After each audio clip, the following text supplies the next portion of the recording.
할렐루야. 한 주간 평안하셨죠? 예, 날씨가 갑자기 또 추워졌습니다. 네, 이제 곧 겨울입니다. 입동이 이제 지났죠.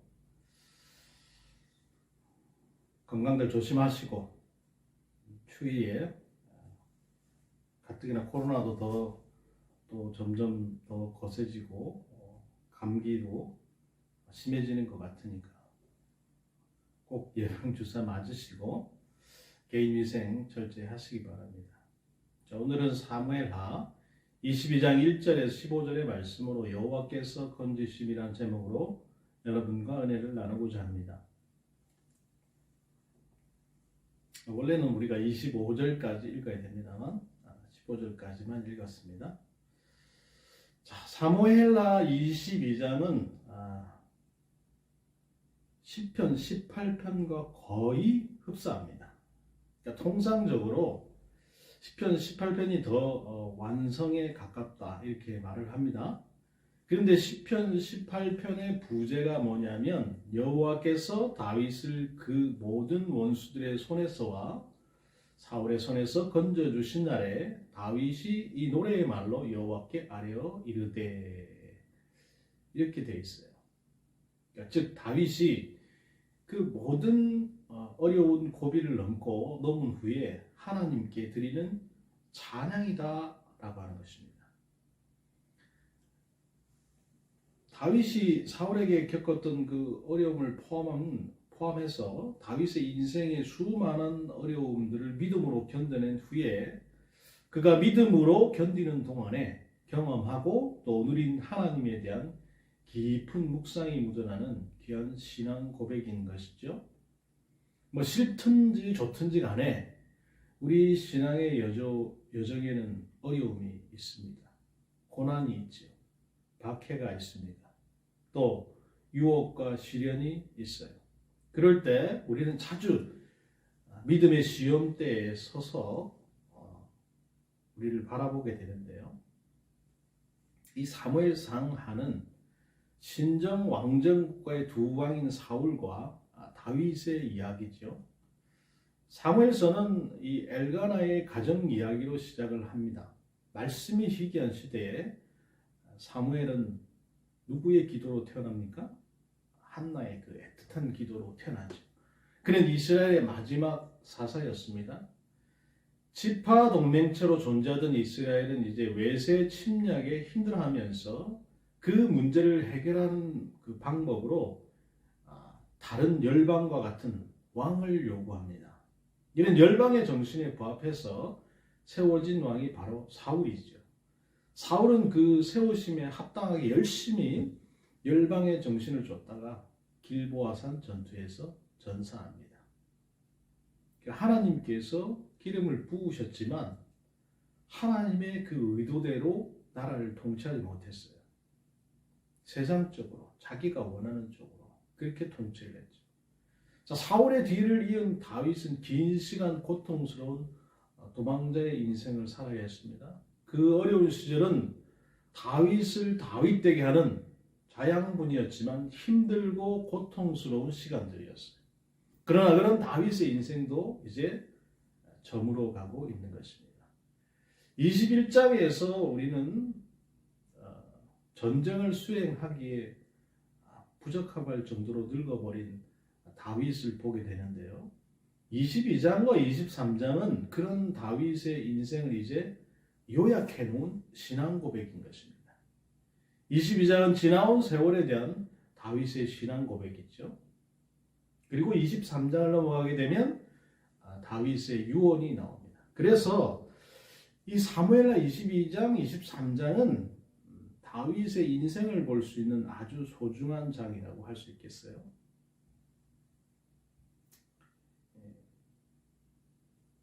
우리가 이 사무엘하를 볼 때 20절까지 제일 중요한 요절은 바로 7절이라고 할 수 있는데 1절은 상황에 대한 설명이고 또 2절과 4절은 전체 이 시편에 대한 서론이고 환난날을 이기게 하신 하나님에 대한 신앙 고백입니다. 그리고 5절과 6절은 지나온 세월에 대한 간략한 요약이고, 그 7절이 바로 그런 상황에서 다윗이 할 수 있었던 유일한 방법, 기도라고 말씀할 수 있죠. 그리고 8절과 16절은 그런 다윗이 기도에 응답하신 하나님의 그 현현에 대한 다윗의 생생한 묘사입니다. 그리고 17절 이하는 그런 다윗의 기도에 하나님이 응답을 하셔서 이제 구원해 주셨다라고 하는 것이죠. 그래서 사망의 물결이 나를 애우고 불의의 창수가 나를 두렵게 할 때 수월의 줄이 나를 두르고 사망의 올무가 내게 이르렀을 때 성도가 할 수 있는 가장 중요한 해결책은 바로 오늘 말씀에서 뭐라고요? 바로 7절이다 라는 것이에요. 내가 환난 중에 여호와께 아뢰면서 나의 하나님께 아뢰는 것이라는 거예요. 그래서 이 첫 번째 단례학에서 핵심은 환난 중에 여호와께 아뢰는 성도의 기도가 2절부터 4절의 고백을 가능하게 하는 유일한 해결 방법이라는 것이에요. 자, 그런데 여러분 놓치지 말아야 할 것이 바로 1절의 배경 설명입니다. 여호와께서 다윗을 모든 원수의 손과 사울의 손에서 구원하신 그날에 다윗이 이 노래의 말씀으로 여호와께 아뢰었다는 것이죠. 다시 말해서 모든 어려움이 지난 후에 여호와께서 구원해 주셨다고 신앙 고백을 하고 있는 거예요. 지난 인생을 돌아보니까 여호와께서 나의 부르짖음에 응답을 하셨고, 그래서 내가 여기 이렇게 존재할 수 있게 되었다는 신앙 고백. 반석이요 요새요 건지시는 분이요 피하실 바위요 방패시요 구원의 뿌리요 산성이다, 이렇게 고백하고 있는 것이죠. 반석과 요새는 적들이 접근하기 어려운 험난한 곳으로서 피난처로 사용되는 곳입니다. 다윗이 실제로 사울에게 쫓길 때 이런 곳에 숨어서 살아야 했던 시절이 있었잖아요. 그럴 때도 하나님은 도달할 수 없는 그 높은 곳에서 변함없이 보호해 주시는 분이셨다라고 하는 것입니다. 나의 피할 바이다 라는 말은 이 반석과는 조금 다른 의미입니다. 반석은 높은 곳에 있는 겨우 몸을 숨길 수 있을 만한 바위를 말한다고 한다면, 이 구절의 바위는 큰 산을 지칭하는 용어예요. 반석이란 말은 하나님을 표현할 때 자주 등장을 하는데요. 우리가 출애굽기에도 보면 17장에 보면 모두 하나님의 반석으로 표현이 되고 있는 걸 볼 수 있어요. 17장 6절에 내가 호렙산에 있는 그 반석이 거기에 내 앞에 서리니 너는 그 반석을 치라, 그것에서 물이 나오리니 백성이 마시리라. 모세가 이스라엘 장로들 목전에서 그대로 행하니라 라는 말이 나오잖아요. 또 출애굽기 33장 21절에 22절에 보면 여호와께서 또 이르시기를 보라, 내 곁에 한 장소가 있으니 너는 그 반석 위에 서라. 내 영광이 지나갈 때에 내가 너를 반석 틈에 두고 내가 지나도록 내 손으로 너를 덮었다가 라고 하는 말씀이 나옵니다. 그 외에도 신명기 32장도 사무엘상 2장 2절에도 하나님은 반석으로 표현이 되면서 변하지 않는 분이시다 라는 사실을 표현하고 있는 걸 우리가 볼 수 있어요. 그리고 사사기 26장 4절에는 너희는 여호와를 영원히 신뢰하라, 주 여호와는 영원한 반석이시미로다 라는 말씀이 나와요. 그러니까 실제로 지형이 쉽게 변하는 사막지대에서는 이 추루라고 하는 말은 이 불변성 또는 경고성을 상징했다고 합니다. 그래서 이 앞에 반석이란 말은 요새에 더 가까운 말이라고 한다면 뒤에 피할 바위라고 할 때는 변함없으신 그리고 신뢰할 만한 하나님을 의미하는 말이다 라고 할 수 있겠어요. 여기서 방패라는 말은 온갖 사탄의 그 불화살을 막아주시는 분이라는 말이죠. 구원의 뿔이라고 할 때 뿔은 승리와 또 권능을 상징합니다. 다윗은 모든 싸움에서 승리한 자이며 환난 가운데서 구원을 받았기에 하나님을 뿔로 고백할 수 있었어요. 그래서 우리는 이런 찬양은 믿음으로 승리한 사람만 부를 수 있는 찬양이다 라고 할 수 있겠어요. 여러분, 얼마나 많은 사람이 예수를 구주와 주님으로 영접했다가 다른 길로 갑니까? 교회를 출석을 하는 것과 예수를 믿는 것이 다르고 또 예수를 믿었다고 하더라도 평생을 주님께 드리고 온갖 시험과 시련과 유혹과 환난을 다 믿음으로 이긴 사람만이 이 다윗과 같은 고백을 드릴 수 있는 것입니다. 여호와는 나의 뿔이다 이렇게 말했죠. 나를 높이시는 분이시고 나를 보호하시는 분이시고 변함없는 분이다 이렇게 고백할 수 있는 것이죠. 그리고 나의 산성이라고 고백합니다. 여기까지 다윗은 모두 7번에 걸쳐서 하나님을 비유적으로 묘사하고 있는 걸 볼 수 있어요. 이는 하나님의 완전성을 묘사하기 위함일 것이라고 학자들은 말을 하는데요. 산성은 높고 험한 바위로 구성된 안전한 피난처를 의미하죠. 적들이 침입할 때 최후의 방어선이 되기도 합니다. 하나님은 이렇게 믿고 하나님을 따르는 자들에게 마지막 산성이 되어주시는 거예요. 자, 이 고백은 7절에 여호와께 부르짖어 모든 어려움을 이긴 후에 한 고백이에요. 그 어려운 시절에 대한 다윗의 표현이 5절과 6절에 나오는데요. 사망의 줄이 나를 얽고 불의의 창수가 나를 두렵게 했다 이렇게 쓰고 있잖아요. 수월의 줄이 나를 두르고 사망의 올무가 내게 이르렀다라는 거예요. 사망의 줄이라고 하는 것은 사냥꾼의 그 그물에 걸려 있듯이 원수들에게 둘러싸여서 헤어나오기 힘든 그 다윗의 급박한 상황을 표현한 것입니다. 또 불의의 창수라고 하는 것은 비료한 것을 의미하기도 하고 파멸 또는 죽음을 의미하기도 합니다. 여기서는 죽음을 의미하는 말로 쓰인 것 같아요. 대단히 시적인 표현인데 수월의 줄 사망의 올무는 모두 죽음의 위협을 표현하고 있는 거예요.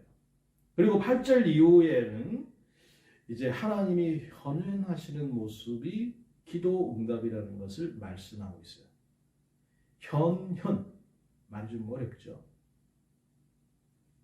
보여서 나타내지는 것을 말하는데 이제 하나님께서 기도를 들으시고 현현하시는 모습을 묘사하고 있어요. 다윗의 기도를 들으시고 전쟁을 수행하시기 위해서 오시는 하나님의 모습이죠. 이런 묘사는 믿음으로 모든 싸움에 승리한 다윗의 그 신앙 고백의 의미를 담아서 부르고 있는 노래입니다. 땅이 진동하고 산의 터도 요동하였다라고 하는 표현은 하나님께서 시내 산에 강림하셨을 때의 장면과 유사합니다. 그 코에 연기가 오르고 라는 표현은 하나님의 그 진노의 생생함을 표현하기 위한 표현이죠. 코에서 연기가 우리가 비유적인 표현입니다. 그만큼 화를 내면서 진노를 하면서 내려오신다 그런 표현이죠. 또 입에서 불이 나와서 사른다는 것은 하나님의 진노의 불이 맹렬하고 심판의 불이라는 것을 묘사하고 있어요. 제가 또 하늘을 드리고 강림하셨다라는 말씀은 하늘 구름으로 덮으셨다 그런 의미예요. 하나님의 강림은 낮아지셨다는 의미가 있습니다. 구름을 타고 나르셨다는 표현은 구약에서 이제 여호와께서 이 구룹 위에 앉아 계신 것으로 묘사되고 있는데요. 이 구룹은 봉인된 생명나무, 그러니까 창세기 3장에 나오는 그것을 지키기 위한 수호자이고 지성소의 이 법궤 위에도 그룹이 이렇게 새겨져 있어서 법궤의 수호자라도 묘사되기도 합니다. 그러나 여기서 그룹은 에스겔 1장에 나오는 그 하나님께서 땅에 강림하실 때 타시는 살아있는 수레를 의미한다고 할 수 있겠어요. 저가 흑암으로 그 숨은 곳을 삼으셨다라고 하는 것은 하나님께서 빽빽한 구름 가운데 숨으신 것을 의미합니다.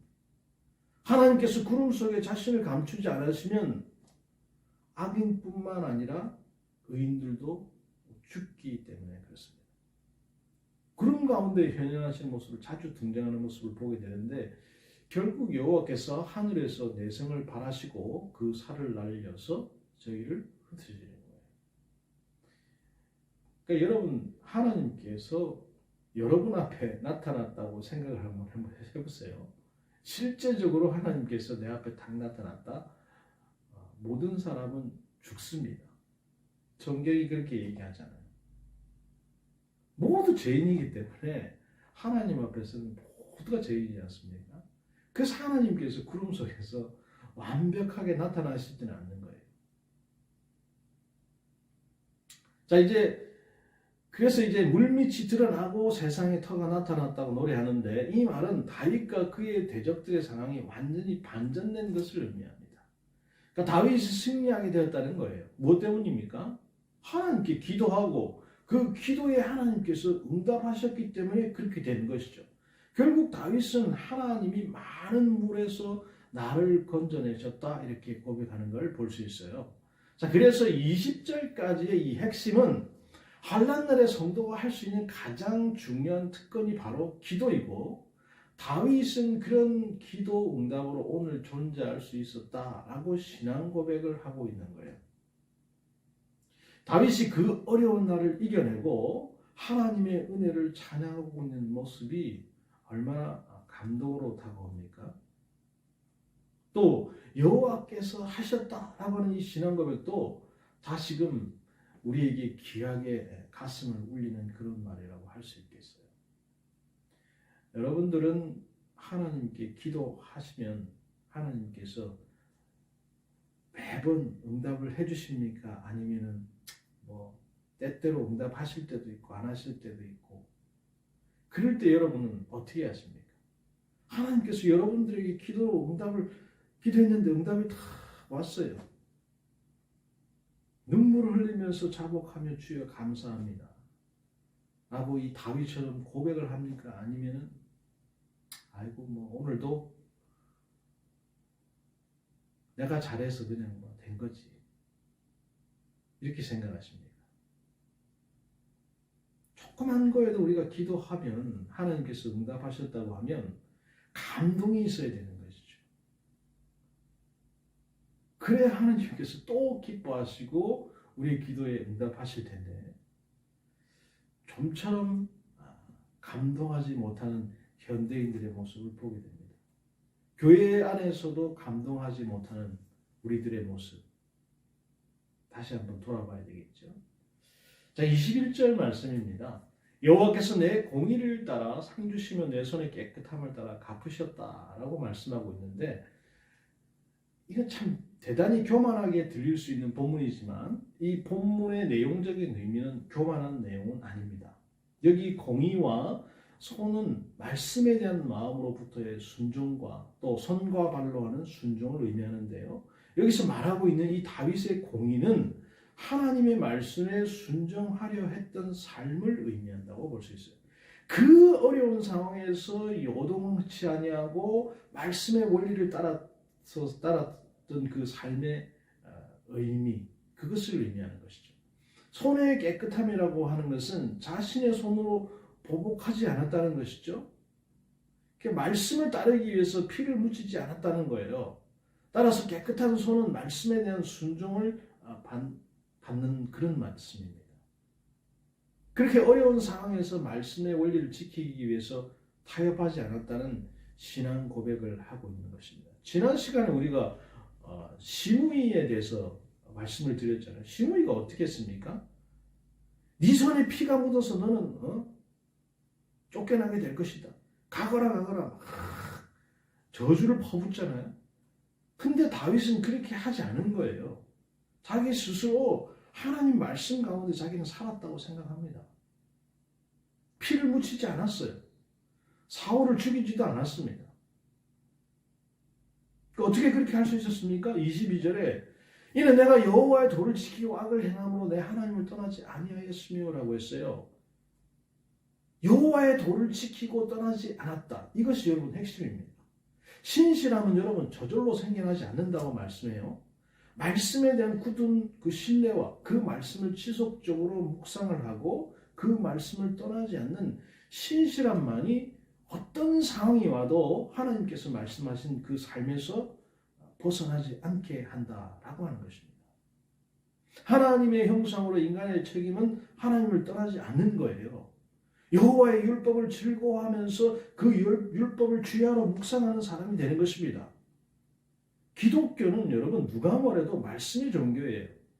여호와의 도를 지켰다, 이 말씀은 여호와의 명령, 진리의 말씀을 지켰다는 거잖아요. 악하게 하나님을 떠나지 않았다라는 거예요. 아무리 어려워도 말씀 안에서 살아가려고 애써 왔다는 거예요. 여러분들은 그렇게 살고 계십니까? 내가 힘들고 어려운 상황 가운데 있어도 이 다윗처럼 내가 말씀 안에서 살아간다. 어떻게 하든지 간에 내가 기도하면서 그 말씀에 벗어나는 삶을 살지 않으려고 노력한다. 그렇게 살아왔습니까? 우리가 깊이 생각해 볼 문제인 것입니다. 어려움이 닥치면 여러분 주님 전에 나와 아니면 내가 있는 자리에서 무릎 꿇고 회개하고 하나님을 찾고 부르고 기도해야 될 텐데 그러지 아니하고 가진 세상의 방법을 다 동원해서 문제를 해결하려고 하는 우리들의 모습, 여전히 우리들에게 그런 모습들이 남아있다는 것이죠. 그래서 여러분 이 다윗의 신앙 고백이 대단히 중요하다고 하는 것입니다. 자, 23절에는 그의 모든 규례가 내 앞에 있고 내게서 그의 율례를 버리지 않았다고 말씀하는데요. 즉 말씀 앞에서 살았다는 거예요. 그렇게 살기 위해서 몸부림쳤다 그 말이죠. 그 어려운 시절 살면서 말씀 앞에서 살기 위해서 끝없이 자기를 부인하고 손에 피 묻히지 않으려고 애썼다는 거예요. 그렇게 할 수 있었던 유일한 이유는 말씀이 내 앞에 있었기 때문이라는 거예요. 그렇게 죄악으로부터 스스로 지키기 위해서 애써 살아온 삶이었다 이렇게 해고하는 것입니다. 그런 의로운 삶에 대한 보상이 무엇입니까? 그가 거부가 되었습니까? 세상의 권력을 다 쥐었습니까? 이름을 내었습니까? 아니에요. 그 모진 어려움을 극복하고 이길 수 있게 되었다는 것입니다. 아멘? 여러분 승리할 수 있었다는 거예요. 하나님이 이기게 하셨어요. 그래서 그 삶이 옳았다는 것을 인정해 주셨다 그것입니다. 여러분 그것보다 더 큰 위로가 무엇이겠습니까? 하나님이 나를 인정해 주셨다. 하나님이 나를 인정한다. 여러분 이것보다 더 옳은 삶을 살았다는 그 증거가 더 있겠냐 이 말이죠. 말씀대로 살았더니 그 삶이 옳았다고 하나님이 인정해 주셨다. 그렇게 자기를 부인하고 말씀대로 살아보려고 애썼더니 하나님께서 드디어 그것을 알아주셨다는 거예요. 그래서 깨달은 게 무엇입니까? 하나님은 자비로운 자에게 자비로우심을 나타내시고 완전한 자에게는 주의 완전하심을 보이신다는 거예요. 이 말이 인과 응보의 원리를 말씀하고 있는 게 아닙니다. 하나님 앞에 신실한 삶을 살아가는 자에게 하나님은 배반하지 않으신다 그런 의미예요. 인과응보는 여러분 뭡니까? 내가 이렇게 했더니 이게 보응으로 나에게 왔다 그런 거잖아요. 그게 아니라는 거예요. 하나님 말은. 신실하게 사는 사람들에게 하나님은 절대로 배반하지 않는다. 하나님이 신실하게 사는 사람을 외면하지 않으시는 분이라는 것이 바울의 고백인 것이. 결국 주께서 권고한 백성을 구원하시고 교만한 문을 낮추실 것이라는 결론을 얻게 되는 거예요. 결국 지난 인생을 돌아보니까 다윗이 한 고백이 무엇입니까? 내가 살아온 믿음의 삶, 내가 살아온 삶의 방식이 옳았다. 그 확신이에요. 그 어려운 시간들을 말씀의 원리를 쫓아서 살아온 것이 옳았다. 자부심과 확신을 갖게 되는 것입니다. 사랑하는 여러분, 믿음으로 산다고 하는 것, 믿음에서 믿음에 이르는 여정에서 하나님은 우리가 여호와를 하나님을 인정하기를 원하십니다. 그의 소리를 귀 기울여 듣기를 원하세요.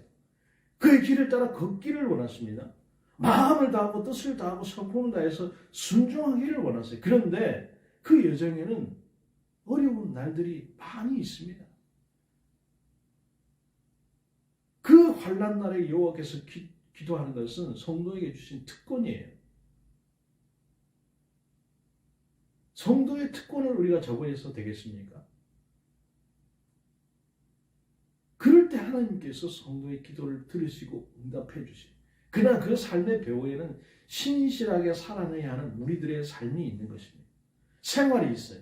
다윗이 깨달은 하나님은 하나님의 형상으로서 우리의 삶이 하나님 앞에 책임 있는 삶이어야 한다는 거예요. 하나님께서 오늘도 우리에게 허락하신 삶의 자리가 있습니다. 그 삶은 각 사람 따라 다른 모습을 하고 있어요. 여러분의 삶이나 저의 삶이 틀리듯이 모든 세상의 사람들은 각각의 사람마다 다른 삶의 모습을 하고 있어요. 그러나 그 삶을 관통하는 삶의 원리가 있어요. 하나님께서 허락하신 그 삶의 자리를 하나님 앞에 신실한 모습으로 채워가야 한다고 하는 거예요. 때로는 어렵고 힘들고 고난과 어려움, 유혹과 시련이 있을 수 있어요.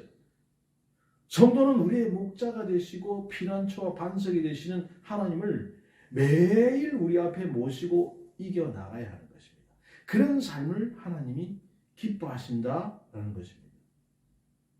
다윗의 이 귀한 시편이 소중한 것은 어려움의 그 터널을 통과하는 후에 드리는 고백이라는 거에 있어요. 하나님께서 그 모진 세월에서 구원하셨다는 고백이기 때문에 그렇죠. 환난 중에 여호와께 기도했으며 그랬더니 하나님께서 들으시고 구원하셨어요. 그러면서 내 인생 하나님 앞에서 도를 지키고 악을 행함으로 하나님을 떠나지 않았다라고 고백하고 있죠. 하나님의 모든 법도를 앞에 두고 지켰어요. 평생을 신실하게 살아온 삶에 대한 고백인 것입니다. 그래서 이 고백이 너무 소중하다고 하는 거예요.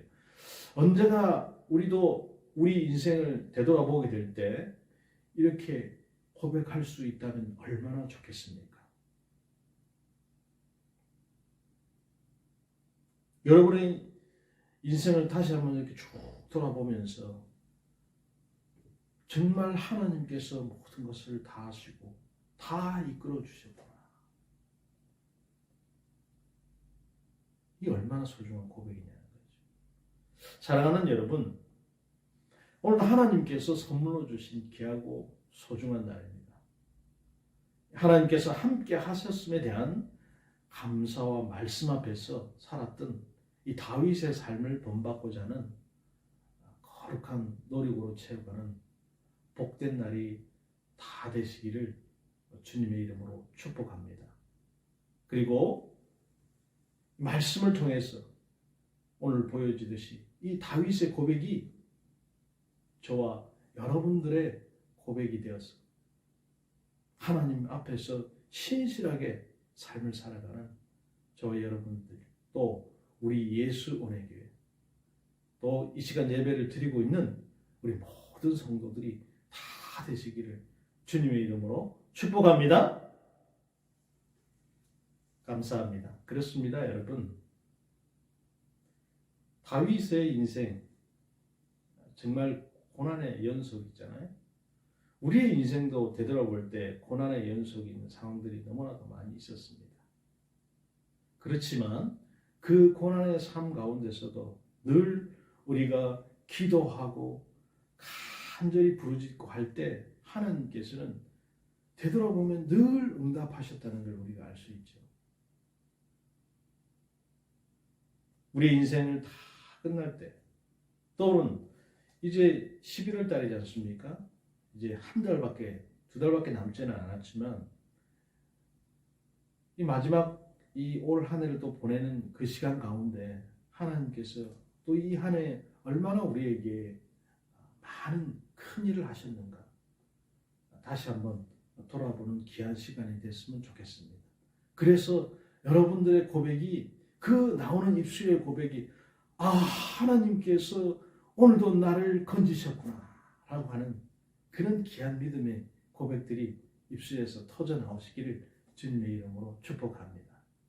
한 주간 말씀 보시면서 또 내 삶을 다시 한번 돌아보시고 우리는 또 다음 주에도 이 영상 예배로 찾아뵙도록 하겠습니다. 한 주간 주 안에서 승리하시기 바랍니다.